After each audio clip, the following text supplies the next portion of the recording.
What's up, guys? We are doing a giveaway. The Tactacam giveaway, November 15th. We're giving away a trail camera, but you cannot win unless you like, comment, and subscribe. Make sure you comment on the videos. Let us know how the hunting's going in your neck of the woods. We'd love to hear it. Number two, it is booking season. We're booking clients all over the country right now. I'm warning you now before we book up. Okay, we're going to help you figure out the food plotting scenario, how to plant, when to plant, what to plant on your property, timber stand improvement, bedding areas, finding the deer on your property, pulling the deer to your property. We're going to figure it all out so that your property can be the ultimate property. So if that's something you have interest in, shoot us an email at whitetaillandmanagement@gmail.com. Where to hang your tree stand in the pre-rut. Guys, the one thing that I think about when it comes to the pre-rut is probably scrapes. Now, here's the thing. I think there can be a lot of wasted time hanging over scrapes unless you know that it's the right scrape. How do you know where the right scrape is, guys? You know where you know it's the right scrape if it's close to, at the very least, thick cover, which could be possible bedding, or bedding that you know exists. Why do you know that exists? Because you in-season scout, which I love to do this time of year. If you're not doing it and you're not seeing deer, that's your own fault. You need to get your butt down from the tree stand, start walking around and find the sign, and find the scrapes, and maybe jump the deer. It's not the end of the world at this time of the year. But anyway, don't just be hunting any scrape. Make sure there's merit to the scrape that you're hunting. And if you are hunting it, make sure to set up about 40 yards. Let's say you find that perfect scrape. I'd be setting up about 40 yards downwind of that scrape. Why so far, Brett? Because what happens a lot of times is there's this secondary trail behind these scrapes. And what happens is these deer will scent check these scrapes, and maybe not 90% of the time, but if there's no reason for them to come into it, aka no fresh scent in it, they won't. They won't come in and check that scrape. They'll run behind it, and your trail camera that's sitting on the scrape may tell you that deer's never been there, when in reality, he was there maybe 5 out of 7 days.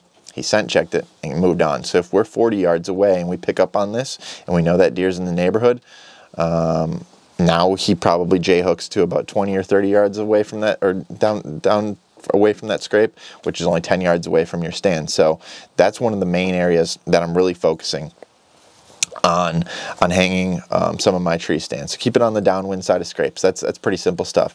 Now, just to even get a little bit more basic, guys, let's say you're looking at hunting a new area. This is the time of the year in which a lot of us start going on hunting trips. The one thing I'm looking for is edge. Okay, edge habitat. Now, edge habitat changes based on where I am. Edge habitat could be topo features, ridge systems, ridge points, places like that, and those are areas that I definitely pay attention to when hunting the hill country of Iowa, Missouri. Maybe it's Illinois where there is hills, and focusing on some of these saddles, these topo features that all dump down into one area. That is something I'm focusing on. But let's say you're the guy that's hunting flat ground. Where's the edge? Well, you got to look for a hard edge in that scenario. Maybe it's swamp to hardwoods. Maybe it's clear cut to field. You start looking for those edges, and on those edges, what you're going to find is there's going to be a lot of sign.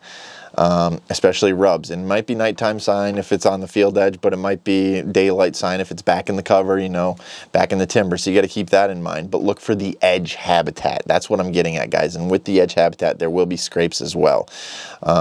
Another thing I want to mention is in areas in which you don't have a lot of topographical change, if there's even one topographical line change, maybe it's a little knob, maybe it's a long line or along a creek bank, something like that, in areas in which there's not dramatic topo change, that line is worth paying attention to. Topo lines in area where there's not a lot of topo generally are the path of travel. And that's where you're going to find a lot of the signs. So I'm thinking of hunting swamp ground of northern Wisconsin, northeast Wisconsin, where we don't have big rolling hills, guys. But I'll see a topo line.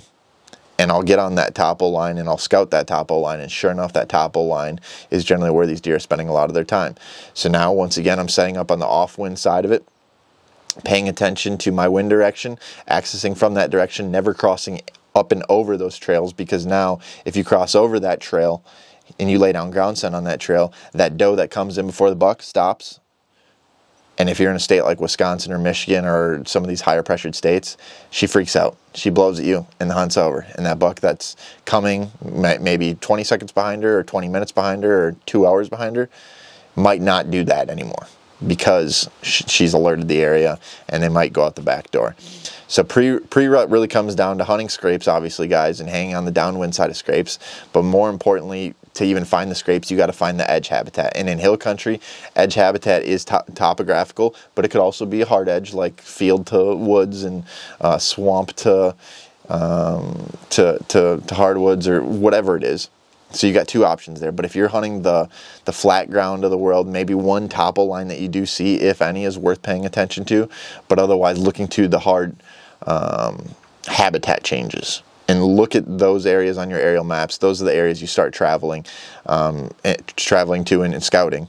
And then look for the sign when you get there. And at the end of the day, don't try and cross over those main trails that you think these deer are running. Stay on the off-wind side of it, because if you lay down that scent on top of those trails, you're probably going to educate the first couple deer that come through, which are generally not your shooter bucks.